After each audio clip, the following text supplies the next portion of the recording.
Okay, so how's everybody doing today? This is Stephen here with the Generational Wealth Podcast, and I am very, very, very excited about today's guest. I have Mark Willis here with me today to talk about building generational wealth and kind of going outside the box of what I normally do, which is real estate. And Mark is going to talk to you guys a little bit about using insurance and using other vehicles to create generational wealth. So how you doing today, Mark? Hey, Stephen, doing great, man. And for those who haven't unsubscribed after they heard the I word, I think folks are going to be in for a huge treat. There's some just bananas awesome things you can do together with real estate and insurance to create incredible multi-generational wealth. I appreciate that. Yeah, again, going back to me being a newbie at this thing, I know that when I watch podcasts and when I watch the vlogs, it's always like, all right, make sure you subscribe. So listen, everybody, please take a moment, hit the red button below. I'm going to have all of Mark's information below as well. So make sure you follow him and you support both of our channels. I appreciate that. Well, yeah, and give him a 5-star review if you're listening to this, and definitely give him the bell and the ring and the like and the follow and all the fun stuff that they're giving out these days. Yep. And on all platforms, right? Like that's right, man. That's right. When it makes a difference. Yeah, when I first started doing this, it was like you could only listen to podcasts in a certain place, and now it's like you can find it on Apple, on Spotify, and you can release it in so many different places. It's amazing what technology has done. I find that in my business too, though, right? Like there's so many different things that technology has done to help me help my clients. So, just kind of on that topic, how does technology help you build generational wealth for people? Well, the very fact that we're having this conversation right now, Stephen, I mean, we're sitting here in different parts of the country. I'm just out of Chicagoland. And so sitting down, having conversations with people, having those aha moments, having those mind-blowing red pill kind of moments, you really can't do that with folks all across the country in ways like we can do now with Zoom and phone and everything and podcasts. I mean, it's an incredible opportunity if those tools are just left on the shelf, if folks are not listening to podcasts, if they're not educating themselves, if they're just rocking out to the local radio stations, that's fine. But yeah, turn your car into a library, turn it into a podcast listening machine, and your life will be better over the long term because of it. I heard one time that like you should make your car like a university. Right. Yeah. And I literally now I'm like addicted to like listening to audiobooks or listening to different YouTube podcasts and all these different things in my car. So like, I really feel like I'm getting educated. And honestly, one of my favorite things to listen to is financial education, because obviously, listen, I'm just over 40 years old. And, it's about that time when I start thinking about what's going on in my future and how am I going to be able to live in retirement. And, not that I'm ready to retire by any means. I mean, I do have a goal to retire when I'm 50, but retirement for me means that I just don't want to run the rat race anymore. And that's kind of this thing that I've kind of coined after myself. So, so tell me, you are an insurance. Is that what you do? You sell insurance? Yeah. My full story, I'll be brief here. I got into the financial services world in 2009. I was working for a CPA. I was helping her with taxes. I saw the bloodbath of 2008 and 9 and 10 spilling out into the clients' lives, where she had to make those phone calls, Stephen. She was calling clients who were 61, 63 years old, saying, "I'm sorry, Mr. Client, but you can't retire. I just lost you half your life savings." That destroys people's goals, dreams. I mean, that's just a disaster. So I didn't want any part to do with that. And I almost got out of the financial world and just went to do something else. But I stuck with it. I found a strategy called Bank on Yourself. I ended up getting a certified financial planner designation, which is about the highest designation you can get for personal finance. We opened up our firm, Lake Growth Financial Services, where we work with folks one-on-one in an advisory role all over the country, all over the world. And we're having so much fun doing it, helping over 1,000 clients build real wealth outside of Wall Street and help people become their own source of financing. That is awesome. So Bank on Yourself, tell me a little bit about that. That is a program, or that's the name of your company? What exactly is Bank on Yourself? Bank on Yourself is a concept. It's almost a philosophy or a way of life. It's also a credentialing process. So long story, I'll try to keep this as brief as I can.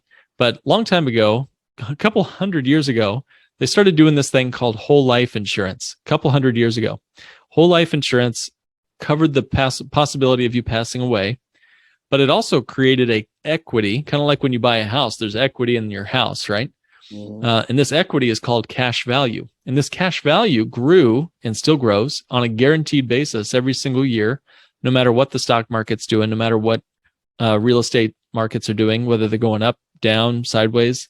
So this cash value builds in a predictable schedule, and you can borrow against that equity, kind of like you can with a HELOC, if you're familiar with how HELOCs work. Yeah, home equity line of credit. Yeah. There you go. Yeah. And so you can borrow against the policy, and the policy will continue to grow as if you had not borrowed against it. I'll say that again. So if you got $100,000 of cash in your policy and you want to buy a $30,000 car, you can borrow against the policy, and it will keep on growing on all $100,000 as if you hadn't touched a dime of the money. Yeah. So you're basically banking on yourself. Right. Yeah, there you go. Yeah. So you become the banker, man. Yeah, you got it. Yeah. So you're now in control, and you get to decide the repayment of that policy. There's no required repayment plan, and the policy is still earning interest like banks, right? This is how banks have won in the financial world for the last several thousand years. The question is, who's banking? Are you participating in? Are you in somebody else's bank, or are you banking on yourself? So that's what bank on yourself is. It's really it's a strategy, it's a concept, and it's a mindset that helps you take back control of your future. So is bank on yourself, is it only based around these whole life policies, or are there other ways? Do you teach people other ways besides the whole life policies? Well, the whole life is sort of the vessel, but it's the way, like I just had a lady, she emailed me today. She said, Mark, I'm turning 70 years old today. I want to borrow from my policy and go on my dream vacation. I want to get the biggest birthday celebration I've ever had. Now that is a no guilt vacation, because when you borrow from the policy, it keeps on growing. There's not too many other places that you can use to do this, though. Like let's go back to the HELOC. There's an interesting parallel to the HELOC and a whole life policy, but there's some things that break down there. So like a HELOC, for example, home equity line of credit, I can borrow against my house, and the house doesn't care if I have a HELOC, right? Zillow doesn't care if I have a mortgage. My house is going to grow even on the capital I borrowed, just like a whole life policy, Stephen, right? This is exactly the same, but it breaks down because is there anything guaranteed about my home value? No. But there is something guaranteed about my policy's growth, right? Can the bank take away my HELOC? You bet. But the life insurance cannot take away my right to borrow from my policy. It's written right into the contract that I can do that. So, for these reasons, I can't find anything else. Believe me, if we could be talking about anything besides life insurance today, Stephen, we'd do it. But I can't find anything else in the financial universe with this amount of predictability, tax-free access to the cash, the ability to borrow against the cash value to use for, cars and vacations. That's fine. But what about real estate? Imagine how this might fit into the real estate world. And a lot of our clients use this for real estate investing. That's interesting. I shared with you before we started that, when I was like 20 or 22 years old, I had bought a whole life policy. Right. There's a buddy of mine. We both graduated around the same time. He's like, he just got a job at, whatever the life insurance company was. I don't even remember the name of the company, but he was like, listen, you be my first customer here. It cost you, $100 a month, $200 a month. I'm like, listen, I just got out of college. I don't have this much money. He's like, trust me, you won't regret it.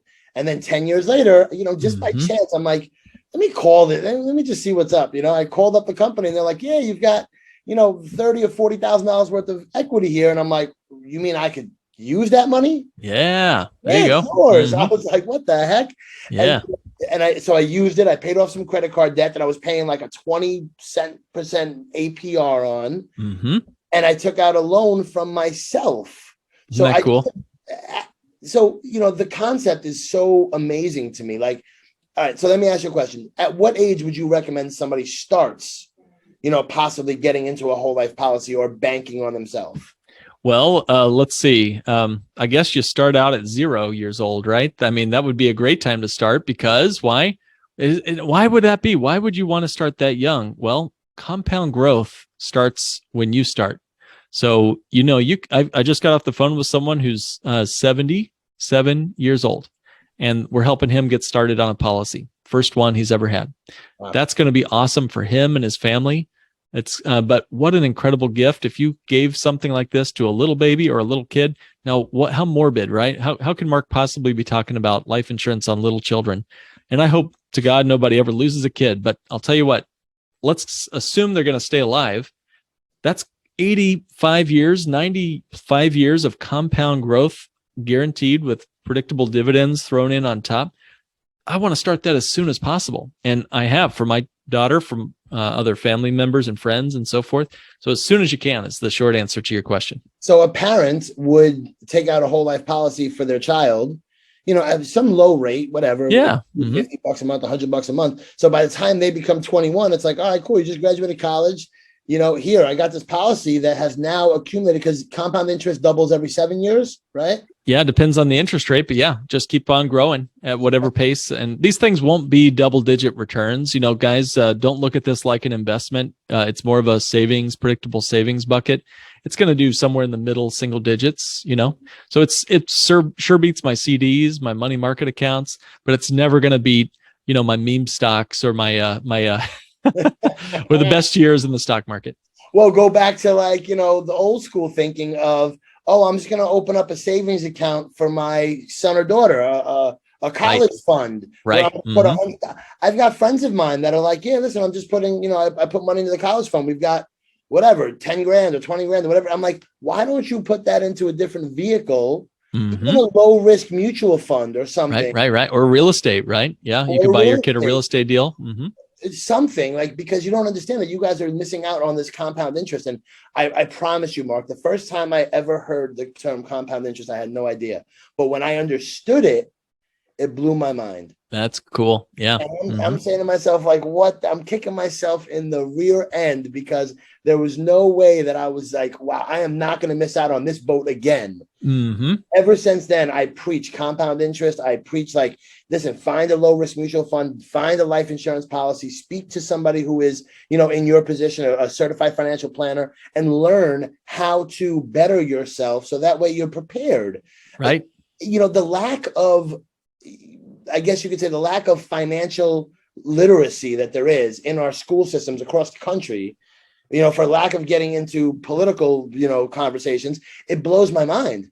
We'll teach a kid how to do algebra, chemistry, all this stuff, but we won't teach them how to balance a checkbook. Right. Or the power of compound interest, or the ability to make a real mark in the world. I mean, you think about it, how many times have we used first junior year calculus versus how many of us wake up every day, with negative self-talk? What if your teachers had taught you how to overcome negative self-talk? Affirmations. Yeah. Stuff like that. I mean, that's stuff that can change a life right there. Anyway. Yeah. We're on the same page, man. Yeah. Yeah. All right. So talk to me about this, income maximization. Talk to me about what exactly is that concept? Well, that's a concept that can use a lot of different tools. So Bank on Yourself might use one tool, but it pairs really nicely with other tools. Let me give you a case in point on Bank on Yourself, then I'll go to Income Max. So with Bank on Yourself, we talked about how it works, right? It grows on a guaranteed basis. We can borrow against it, but you can couple it with other assets and create an income maximization. So case in point, borrow against the life insurance and go buy an asset that creates income, like real estate. So let's say I borrow against my life insurance policy, and it's got to be designed the Bank on Yourself way. I might come back to that if we have time. Sure. But there's a lot of there's 400,000 life insurance agents, Stephen. Many of them are right out of college, just like your buddy was, and all of them don't know about Bank on Yourself. Let me just be clear about that. So if I borrowed against a correctly designed policy and go buy a real estate deal, now my policy is earning modest returns, 5%, 4, 5, 6%. And also my real estate is appreciating in the neighborhood. And also I'm getting cash flow, rent or whatever from that real estate deal.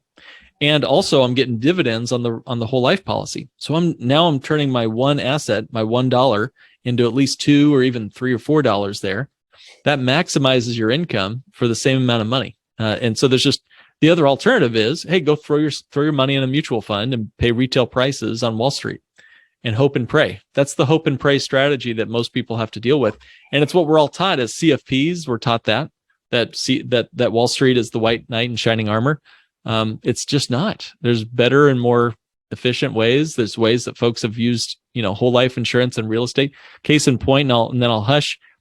James Penny, back in the Great Depression, was about to go bankrupt, but he borrowed against his life insurance policy and floated his business through the Great Depression and bought out a bunch of his competitors, and now made it another 80 years. So that's a story among dozens. There's Ray Kroc, who helped get started on McDonald's. He borrowed against his life insurance to get his business and marketing started. So anyway, the use of the policy is there to help you maximize your income. You can use it with annuities. You could use it with real estate. You could use it with dividend paying stock. But borrowing against the policy to go buy the asset, whatever it is, ATM machines, storage units, whatever you're using to create that passive income, use the policy, and it maximizes what you can do. So all of this kind of leads up to my next question, which is basically like, how is it? So, you had said to me before we talked that somebody can get paid every day for the rest of their life. Yeah. Is that what this concept is kind of based around? Yeah. One of these concepts, let me give you one example. So we have several clients who have borrowed against their life insurance to buy an annuity, and annuities go clear back to Egyptian times, clear back to Roman times, 2000 plus years ago. It was an Egyptian annuity that I saw in a museum from 300 BC. An Egyptian Can you believe that? Annuity. Yeah, something straight out of like Alexander the Great stuff. That's crazy. So those guys were ahead of their time. That's right, man. Annuities are really old-fashioned pensions. They're like a renter that never skips his rent. They're a paycheck that never runs out. Even if you run out of money, you never run out of income. You get paid every single day for the rest of your life, as I mentioned to you. So this is where you could, essentially fund an annuity and create a stream of income, create your own pension for yourself, in essence, create a stream of income that keeps flowing. And if we design it correctly, can even keep up with inflation if we design it correctly. So it just pays you for the rest of your life, no matter how long you live, no matter if you make it to 80 or 180, they'll keep on paying you that paycheck. What do you recommend for a 21-year-old kid just out of college that's like, you know what, Mark, I want to make sure that I am on the right path. I don't have a lot of money, but I want to get involved in this. And I want to make sure that one day, my dream is to have a family and have kids. And I want to make sure they're set up, and that way they have a better life than me. So what's one piece of advice you would give to those kids? Grab a sheet of paper or whatever you want, type it on your smartphone or whatever, and sit down and take 5-10 minutes and ask yourself this one question: what do I want my money to do for me? Okay. Most people live their whole life where money is telling them what to do. I want you to flip that and figure out, what do you want your money to do for you? You are the master of your money. Don't let money master you. You got to master this thing called money. And here's what I want you to do. On the top of the page, write that question: what do I want money doing for me? And then do not write any names of products. Don't write down 401k. Don't write down savings account. Don't write down whole life insurance. Instead, just start writing down characteristics, adjectives, attributes of money. I want it to be accessible. I want it to be available to me anytime I want. I want it to grow at a competitive rate of return. I want it to be invisible to creditors if I ever get sued. I want it to be tax-free. Yeah, it's a really big one in real estate. That one right there, be invisible to creditors if I ever get sued. And God forbid everyone, I hope it never happens, but if you're in real estate, it's a matter of when, right? Not if, right? I hate to say it, but that's the truth. It's a fact. I experienced it as a young person in real estate. I experienced it, and I was so scared. And then my dad was like, "Listen, it's just part of the game, man. Part of the game. Wow. It's part of the game, and you got to learn how to just minimize your risks." And luckily we had stuff set up in LLCs, so whatever the strategies are. But that was a really interesting point you just. Yeah. Well, hey, and depends on what state you're in, but whole life insurance is invisible to creditors and predators. And, but you want to just start writing down those characteristics and attributes, figure it out first. That's the most important thing at 20. It's what I wish someone had asked me to do. It would have helped me avoid the 401k and, really chase after this bank on yourself thing. For me, that's what I wanted, as it turns out. But don't jump to this conclusion just because you heard it on this awesome podcast, with Stephen. Instead, do your own research, figure it out, work with the right professional who's specializes in this, And there's a lot of knockoffs out there. So make sure you do it right. And go forth and prosper. That's what I'd say. Just one follow-up question. How does somebody know that they're talking to somebody who's the real deal? It's a great question, man. Yeah, because you get into elevators all the time. You're hoping that was designed correctly. You push that button and it just should work, right? Yeah. But like I said, there's hundreds of thousands of life insurance agents out there. 99% of them don't even know what you and I are talking about right now.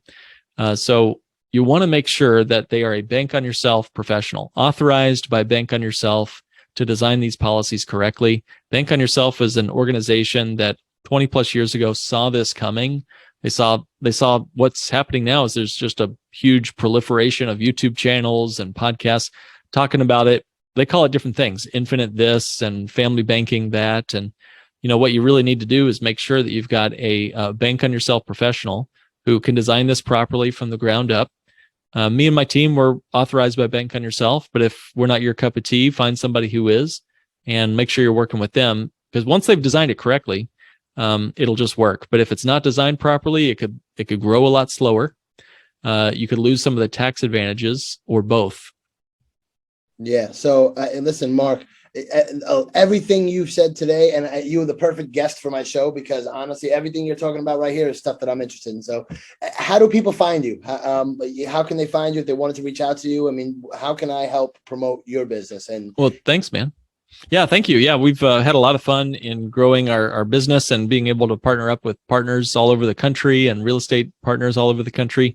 If you want to sit down and have a chat with me, if you're looking to grow real wealth alongside your real estate deals or outside of Wall Street, and you want to do it without a bunch of unnecessary risks or undue taxes, then go to my website, which is kickstartwithmark.com. That's kickstartwithmark.com. And if you're not quite ready to chat with me, I get it. We can date before we get married. You can listen to my podcast, which is Not Your Average Financial Podcast. Awesome. Mark, thank you so much for your time. I truly appreciate it. And I'm definitely going to keep in touch with you, man. I really appreciate it. Rock and roll. Let's do it, man. Let's see what we can do together. All right. Take care.